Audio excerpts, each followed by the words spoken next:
Zerre kadar işin içine nefsaniliği karıştırmamak lazım. En başarılı, en muvaffak işlerimizde Allah Allah, Cenab-ı Hak benim gibi birisine de bu türlü lütuflarda bulunuyor. Demek ki bazen Cenab-ı Hak böyle termitlere kuleler yapma imkanı da veriyormuş. Evet, ben onun kudreti karşısında kemali tazimle eğiliyor. Bu ne büyük lütuf. Ma hamidnâke hakka hamdike ya Mahmud diyor ve eğiliyorum demeli. Biri yakışıksız bir şey yaptığı zaman da hemen mukabele-i bilmisil kaide-i zalimanesinde bulunmama. Çok tekerrür eden bir şey. Söz Üstad Bediüzzaman'a ait. Bu Kur'an-ı Kerim'deki bir ayetin bir yönüyle manasının ortaya konması. Ve in aqabtum fa'aqibu bimisli ma uqibtum bih. Biri size bir işkence ederse, bir azapta bulunursa, mukabelede bulunma hakkı doğar sizin için. Ve in aqabtum fa'aqibu bimisli ma uqibtum bih. Birisi size bir ikapta, ceza demektir.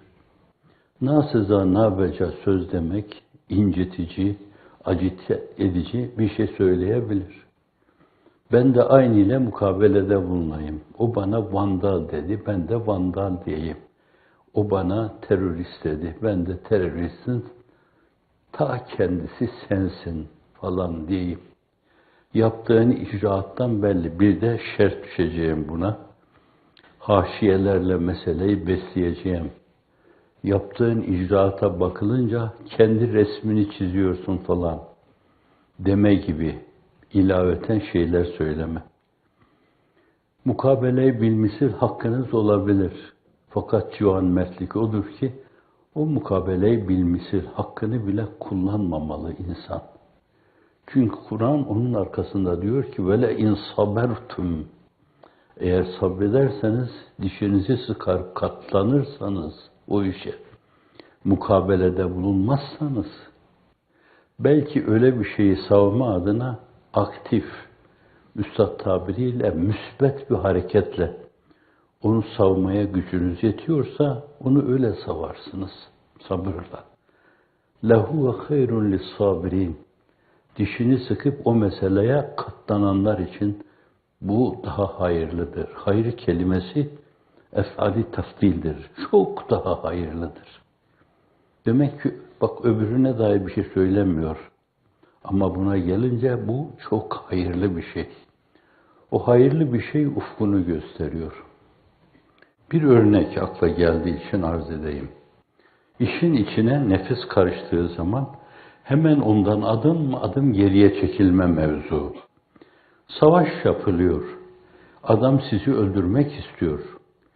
İslam'daki savaşlar, bu ebedi risaletinde Abdurrahman Azzam'ın ifade ettiği gibi İslam'daki savaşlar tedafi savaşlardır, müdafaa savaşları. Ya muhakkak bir saldırıya karşı veya %100 ihtimalle olması muhtemel bir saldırıya karşı bir tavır alma, bir yönüyle onları püskürtme demektir. Bunlar siyer felsefesi açısından tahlil edildiğinde bu kategoriye hepsi sokulabilir bunların. Savaşta insan öldürme bir yönüyle hani şimdi deniyor ya işte savaşırken 170 tane, 180 tane insan öldü, belki daha fazla öldü, belki daha fazla şehit oldular. İnşallah cennete gittiler. İşin yapılması, yapılan işin keyfiyeti ayrı bir mesele. O insanların emir dinleyerek o mevzuda denen şeyleri yaparken ruhlarını feda etmeleri onları o şehadet kıymeti harbiyesinden aşağıya düşürmez. Evet. Bir realiteyi antiparantez ifade etmiş olayım burada. Savaşın hususiyeti yani. O onu öldürür, o da onu öldürür, o da onu öldürür yani. Siz kılıcınızı çeker bir yere gidersiniz. Hani bir yerde herkes kendi metfununu, şehidini söylüyor. Benim bu, benim bu, benim bu. Buyuruyor ki Allah Resulü, benim de bir tane diyor şehidim var diyor. ve geliyor başına onun 7-8 tane insanın hakkından gelmiş. Sonra o 7-8 insan mukabelede bulunarak onlar da onun ruhunun ufkuna, kanatlanmasına sebebiyet vermişler. Onun öbür tarafa gidişi böyle bir gidiş. Berikilerin gidişi de gayaya yuvarlanış. Cüleybip. Savaşta böyle öldürme şeyi var yani, o onu öldürecek. Geliyor, biri senin koluna bir kılıç indiriyor, diğer kolun duruyorsa sen de ona mukabelede bulunacaksın. Şimdi arz edeceğim misal benim farklı. Seyyidina Hazreti Ali, işte böyle bir savaşta Hazreti Ali gibi ihkak hak eden, kılı 40 yaran bir insan. Hatta Emr ibn Abdüvüd veya Hendek'te onunla karşılaştığı zaman evvela ona hamle yapma imkanı veriyor. Bu büyük insanlardaki şeydir. Seyyidina Hazreti Musa aleyhisselam sihirbazlara demiyor mu? Ne marifetiniz, hüneriniz varsa sergileyin de ondan sonra ben yapacağımı yapayım. Büyük insanlara düşen şey budur. Küçük insanlar da yapacaklarını yaparlar. Bir şey var mı yok mu esasen? Onu dayandırdıkları bir mesnet söz konusu mu değil mi? Sonra derler ki efendim bu modern hukukun temel disiplinlerindendir. Sen pak olduğunu ispat et. Ha bak, görüyor musunuz hukuk disiplini? Şimdiye kadar demek ki hukuk felsefesinde bu mesele yanlış anlaşılıyormuş. Efendim, suçu ispat etme esasen bir insanı mücrim hale getirmek için. Ben evvela şöyle böyle bir ihtimalden dolayı tutar seni atarım içeriye. Sonra sen temiz olduğunu anlat orada. Ve ne diyecekler, ne edecekler bu belli değil. Evet. İşte orada Emr ibn Abdüvüd için bile kendi hamlesini yapma fırsatını veriyor. Menkibelerde Hazreti Ali'nin kalkanına kılıcını indirince o kalkanı yarıyor. Sonra Hazreti Ali de kılıcı tepeden aşağıya indirince onu atından aşağıya indiriyor. Hendek vakasında olan 2-3 vakadan birisi bu. Böyle bir insan Ali. Yatırmış adamı yere, adam onu öldürecek, şehit edecek. Hazreti Üstad değerlendiriyor bu meseleyi. Tam öldürüleceği zaman Hazreti Ali'nin yüzüne tükürüyor. Küfrünün muktezası. İsterseniz buna küfür onuru diyebilirsiniz. Onur da Türkçe değildir. Fakat o kadar bizim dil otağımızı işgal etmiş ki Türkçe bir kelime diye kullanıyoruz. Yabancı bir kelimedir onur. Gururun yerinde herhalde böyle şerefli olmanın yerinde kullanıyoruz. Merak edenler sözlüklere bakabilirler. Küfür onuru diye Seyyidina Hazreti Ali'nin yüzüne tükürüyor. Tam kellesini alacaksın yani. Kılıcı kellesine koymuş. Bakın müdafaa hakkını kullanıyor. O ona yapmasa o Hazreti Ali Efendimiz'e yapacak. Hemen kılıcını kınına sokuyor, kalkıyor Hazreti Ali Efendimiz. Diyor ki ben senin yüzüne tükürdüm, beni bir an evvel yapacağın şeyi yapasın öfkeyle. İşkence etmeyesin. Kendileri gibi zannediyorlar. Oysa ki mümin hiç kimsenin kendisi gibi değildir. Zira o kendisi gibidir. Kılıcını kınına sokuyor, kalkıyor. Diyor ben seni öfkelendirmek, bir an evvel yapacağın şeyi yapman için esas yaptım bunu. O da diyor ki ben onu yapacağım zaman yüzüne tükürdüğünde Allah için sen bana kastetmiştin, ben de cihad ediyordum burada. Ben ölseydim men katele li tekune kelimetullahi yelulya fe fi sebilillah. O mülahazayla savaşıyordum. Ölseydim şehit olacaktım. Ama seni öldürdüğüm zaman da gazi olacağım. Fakat yüzüme tükürünce benim işin içine nefsim karıştı. Senin kelleni alırken artık bende hasıl ettiğin öfkeden dolayı kelleni almış olacağım. Ondan dolayı vazgeçtim. Allah dininin ruhu buysa bu din haktır diyor. Eşhedü en la ilahe illallah ve eşhedü enne Muhammeden abduhu ve resuluhu. Evet, siyer, hadis kitaplarında ifade edilen vaka. Şimdi işin içine zerre kadar nefsimizi karıştırmadan götürme, nefis karıştırmadan götürme. İşin kıymeti harbiyesi o. Bunu ihlasla tarif ederken Hazreti Pir'in mülahazalarıyla irtibatlandırmak yararlı olur. İhlaslı bir zerre amel, batmanlarla halis olmayana müreccahtır. Anahtar bir kelime, bir ifade. İhlaslı bir zerre amel, batmanlarla halis olmayana müreccahtır. İhlas öyle bir iksir yani. İhlas nedir? Yaptığın şeyi Allah emrettiği için yapmandır.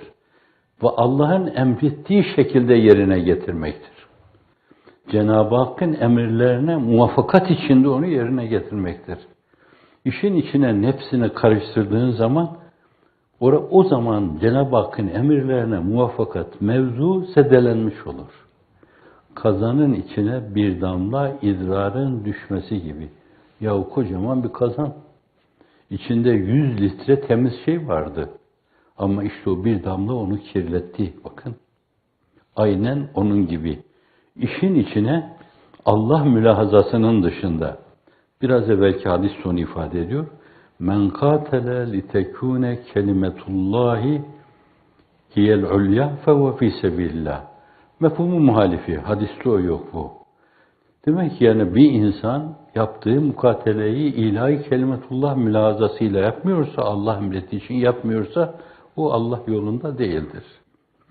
Niyet hadisiyle irtibatlandıracağınız zaman innemel amalu binniyat ve innemel likulli imrin ma neva.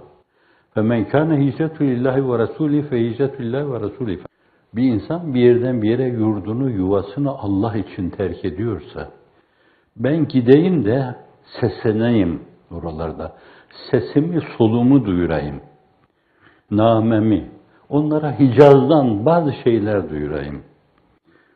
Ve aynı zaman Hicaz makamını yatsıda okurlar. Biraz insanlarda bu aynı zamanda tesiri yapar. Uyku ilacı tesiri yapar zannediyorum.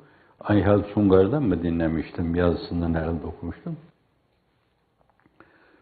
Hicaz'dan bir name duyurayım da ben bunları yumuşatayım. Elleri gevşesin yani. Artık üzerime gelmesinler filan. Dünyanın dört bir yanına gidiyorsunuz bu mevzuda. İşin içine nefsinizi karıştırmadan Allah'ın izni inayetiyle. Şimdi esas hicret ediyorsun bak hicret. Allah içinse, Resulullah içinse, sesini solunu duyurman içinse Hicaz dedim. Bir Hicaz makamıyla esas senin ruhunun sesi, onu duyurma. Veya milleti uykudan uyarma makamı diyebileceğimiz bir sabah makamıyla o insanları tatlı bir sesle uykudan uyarma adına, dünyayı uykudan uyarma adına sağa sola saçılıyorsunuz, gönderiliyorsunuz. İster iradi olur, ister cebri olur bu mesele. Efendim bunun için nefsinizi işin içine karıştırdığınız zaman bu defa o hicret onun için olur. Çünkü Efendimiz sallallahu aleyhi ve sellem mesele tam yerli yerine otursun diye mefhum muhalifini de söylüyor. Bir kimse dünya için hicret ediyorsa, ben göçümü falan yere gideyim orada dünya adına bir şeyler kazanayım. Gideyim bir yerde denizin kenarında bir tane villa yapayım orada. Ehli gaflet, ehli dalaletle beraber. Birisi bir gün antiparantez arz ediyorum. Orada seni de plajda görmüşler herhalde. Hiç unutmam, televizyonda dinlemiştim. Canım Peygamberimiz buyuruyor ki, maşallah var yani demagojide Nobel ödülü alacak kadar. Hemen yapıştırdı. Senedi itibariyle malul bir hadisi şerif. Senedi itibariyle. Tabi adam senette bilmiyor. Hemen Efendimiz buyuruyorlar ki, allimu evladekümüz es-sibahate ve rimayete ve rükûbe. Yapıştırdı orada. Peygamberimiz buyuruyor ki çocuklarınıza yüzme öğretin. Ben Efendimizin o emrine uyarak denizde o yüzme meselesini gerçekleştirmeye çalıştım bile. Hafizanallah bir de hadisi yalanına vasıta yapması, dini değeri, dünyevi işleri için ayağını basacağı haşa kirli bir basamak haline getirmesi, küfre yakın bir vebaldir bu. Dini argümanları dünyevi kazanma adına, dünyevi kazanımlar adına kullanma küfür derecesinde bir hatadır. Kafir demiyorum. Küfür derecesinde bir hatadır, bir hatayı azimdir. Hafizanallah. Evet.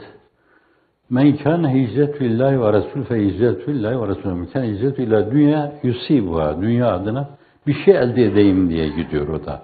Evil emre'etin yenkûha. Bizzat da öyle yapmış yani. Mekke'den Medine'ye hicret ederken hicret edenlere karışmış o da. Fakat Allah innallaha la yanzuru ila suverikum velakin yanzuru ila kulubikum. Allah sizin nöronlarınızda dönüp dolaşan şeylere bakar. Ona göre size değer verir. Böyle tavırlarınıza, adım atmanıza, gitmenize değil. Kalbinizin çarpmasına göre, kalbinizin ritmine göre size hüküm verir.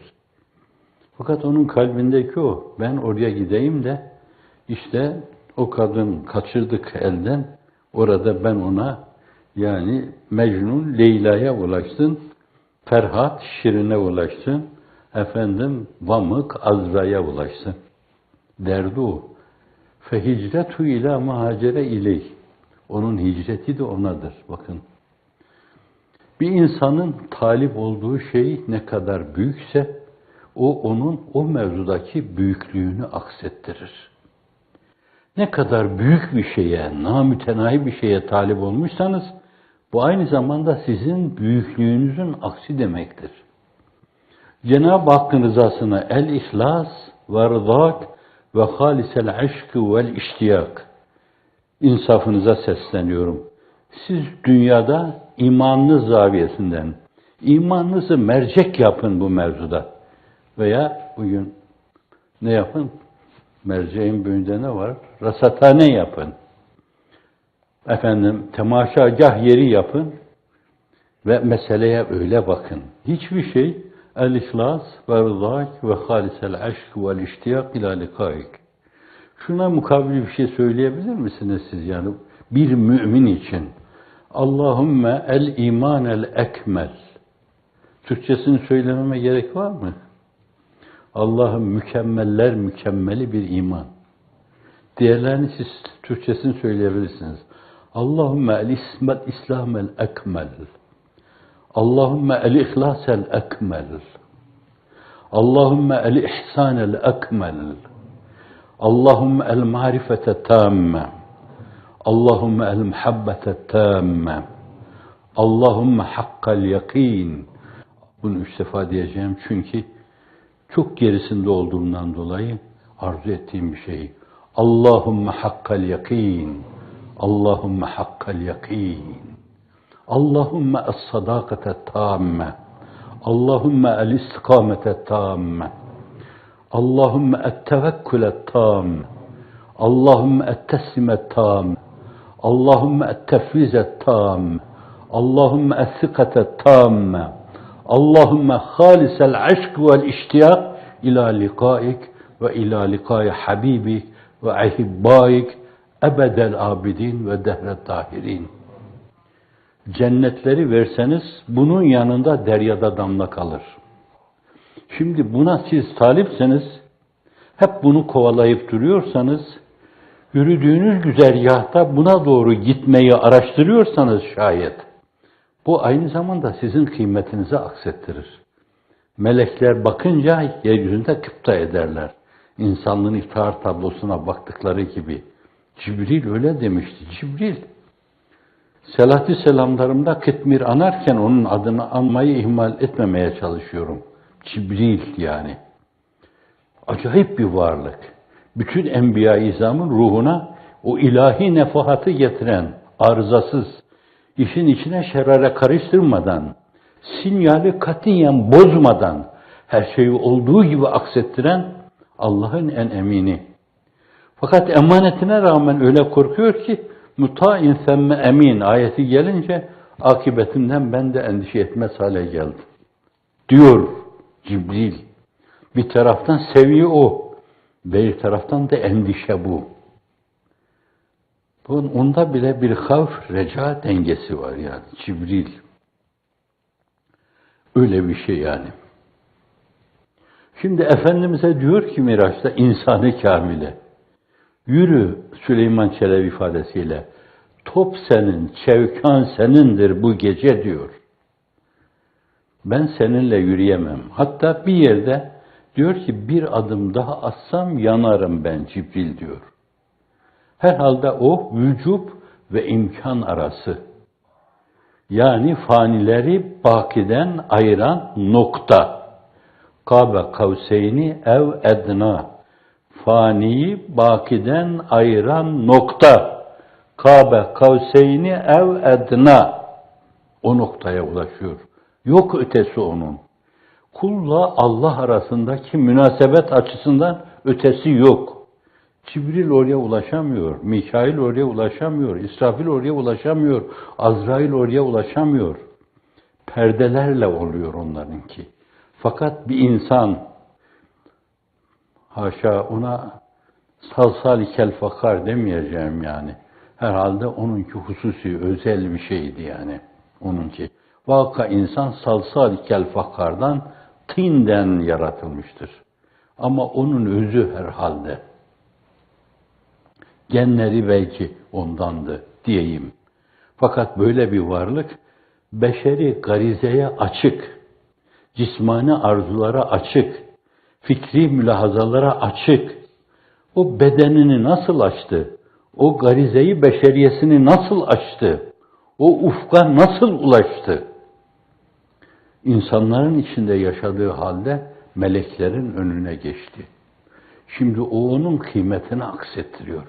Öyle bir şeye talip olmuş ki kıymetini aksettiriyor.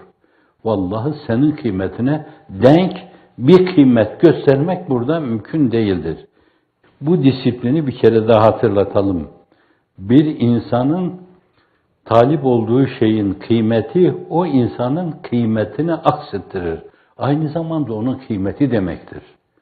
Şimdi 1000 tane filoya talip olsanız, hatta şu dünya hayatının tümüne birden, hem de 1000 seneliğine, 2000 seneliğine, estağfurullah, binlerce seneliğine talip olsanız, bu biraz evvel bahsettiğim şeyler, onlara talip olmanın yanında deryada damla kalır, güneşte zerre bile ifade etmeyebilir.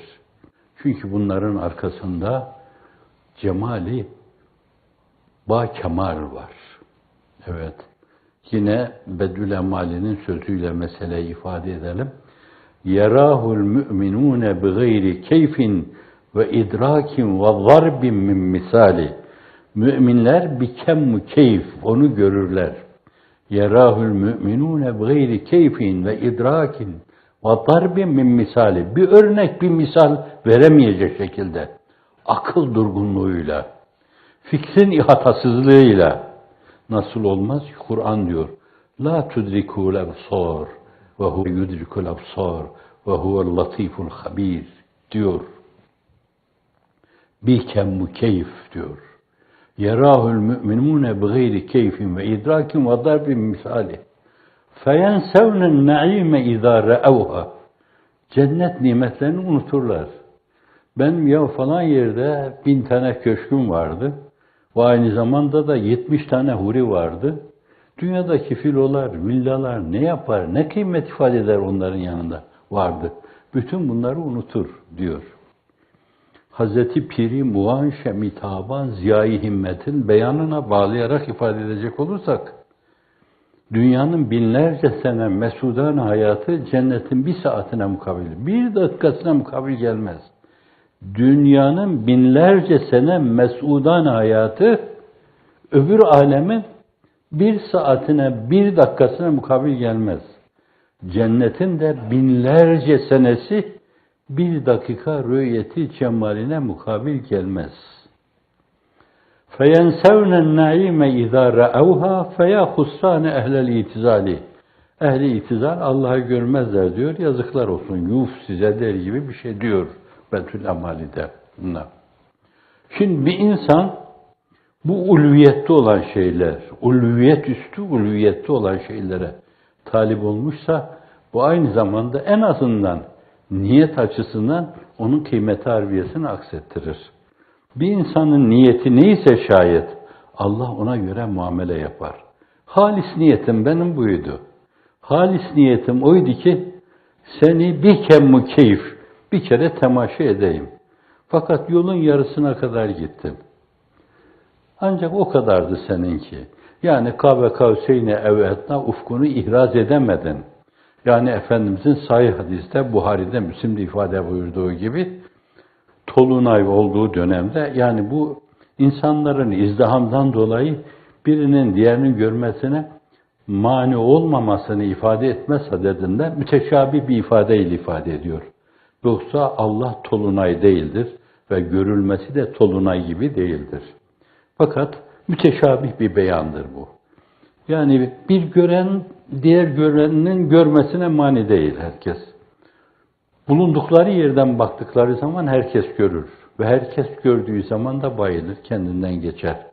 Unuturlar evlerinin yolunu, hurilerin yolunu, eşlerinin yolunu, evlatlarının yolunu unuturlar. Buna talip olmak, Cenab-ı Hak ona talebe muvaffak eylesin inşallah. Bu insanın kıymetini aksettirir. Ha siz bu ölçüde bir şeye talip olmuşsunuz. Hani o Kabe Kavseyne evedna ayrı o zata mahsus bir şey. Mutlak manada insanı kamile, mutlak manada Cenab-ı Hakk'ın hususi bir teveccühü. Fakat bir şeye talip oldunuz. Oraya girelim ben.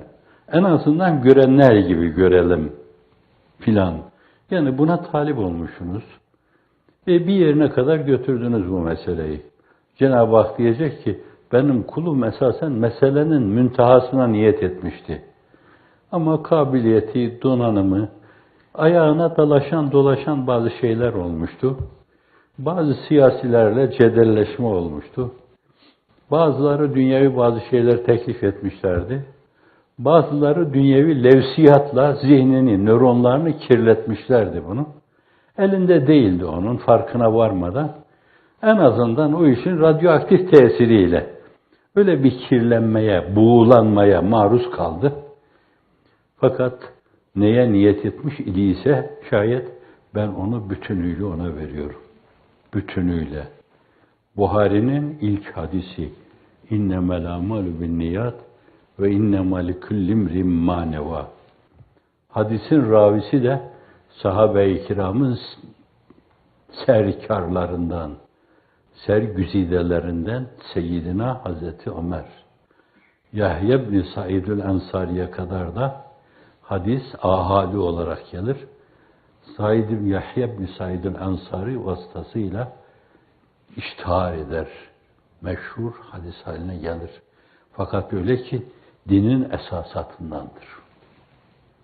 Şayet bu türlü büyük iddialarda bulunan, bunları söyleyen insanlar hakikaten onun tarafından görülüyor olma, kalbine bakılıyor olma mülahazasıyla söylüyorsa gerçekten o ufka taliptir. Yok dediği şeylerle esasen niyeti arasında bir tefavüt varsa, bir farklılık varsa o da hiç farkına varmadan bir yerde şeytanın kündesine geliyor demektir. Allah muhafaza buyursun. Birbirimize dua edelim. Cenab-ı Hak bütün kardeşlerimizi bu mevzuda şeytanın kündesine maruz kalmadan imanda sabit kadem olarak devam etsinler. Ne geldi biliyor musunuz? Rabbena la tuzigh kulubena ba'de iz hedeytena ve heb lena min ledunke rahme inneke entel vehhab. Ey Rabbimiz, bizi hidayete erdirdikten sonra kalbimizi kaydırma. La tuzigh kulubena ba'de iz hedeytena ve heb lena min ledunke rahme. Nezdü üluhiyetinden bize ihsanda, lütufta, atayeyi şahanede, ülufeyi şahanede bulun. Keyfiyetini bilemeyiz. Bizim diyeceğimiz, vereceğimiz şeyler biraz bizim idrakimizle alakalı. Senin vereceğin şeyler senin büyüklüğünle mefsuden mütenasip. Efendim, la tuzigh kulubena ba'de iz hedeytena ve heblena min ledünk nezdü üluhiyetinde bize hibede bulun. Hibe, karşılık değil yani. Büyük zatlardan benim dediği gibi meccanen yarattın, meccanen Müslüman ettin, meccanen bağışla. Bizi bizim ortaya koyacağımız bedeller, kulluk münasebetlerine bağlama. Büyüklüğünün muktezasına göre bize muamelede bulun. Az sonra ne diyor? İnneke entel vehhab.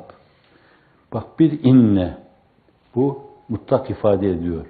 Şüphesiz, kat'i ve katibe, sen, hem de sen deme imkanı veriyor. Sen, Fatiha'da verdiği gibi. Bana sen deme imkanını veriyorum. Büyüklüğe bak.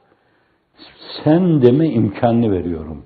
İnneke mutlaka, şüphesiz, katiyen ve katibeten, sen hibe edenlerin en mübalağalısı, eşi menendi olmayanısın demek. Eşi menendi olmayalısın. Vehhab kelimesi mübalağa kipi olması itibariyle verilen şeyler haddu bi payan. Allahümme mukabeleten mekre adaina tunina biha an mukabeleti men sivak. Şimdi bu türlü büyük şeylere talip olunmuşsa şayet, bu yolun kendine göre bazen dikenleri de olabilir, çalıları da olabilir. Çok tekerrür ettiği gibi Yunus'u çok severim, Yunus Emre. Öbür Yunus'u da çok severim, Yunus İbn Metta, la ilahe illa ente subhanek, inni kuntu mine zalimin diyen bu abide şahsiyet. Üstadımız lemalarda onu, lemaların başında Hz. Eyüp Aleyhisselam'la beraber birer lema olarak ifade buyurur. Yunus sevilmeyecek birisi değil. Bu yol uzaktır, menzili çoktur, geçidi yoktur, derin sular var. İsterseniz önünüzde aşılmaz gibi görülen uçurumlar var. Ama o dileyince üveyk gibi sizi kanatlandırır, uçar gidersiniz hiç farkına varmadan. Allah Allah, bu ben değil miyim dersiniz. Bana göre bir iş değildi ama fakat işin doğrusu meseleyi ona verince olmaması için de hiçbir sebep yok. Şimdi birileri çelme takıyor, birileri el enseye almaya çalışıyor, birileri yaptığınız şeyleri yıkmaya çalışıyor. Herkes karakterinin gereğini yapar. Kur'an, kullun ya'melu ala şakileti. Herkes ne tipte, ne tinette yaratılmışsa karakterinin gereğini yapar. Kurbağayla akrep arkadaş olmuş. Karada güzel gidiyorlar beraber. Sudan geçmeye sıra gelince akrep yüzmesini bilmiyor. Suda yüzermiş de sonradan öğrendik onu. Akrebin tarihçeyi hayatını da öğrendik. Çok şükür öyle bir bilgimiz de oldu. O suda yaşarmış. Fakat kurbağanın sırtına biniyor orada. Keyfi gelince ben bunu bir sokayım diyor. Sokuyor onu. Tabii sersemleşiyor kurbağa. Ya bu nasıl arkadaşlık diyor. Hani seninle karada arkadaşlık. Ne yapayım diyor. Huyum benim. İdare edenlerin huyu.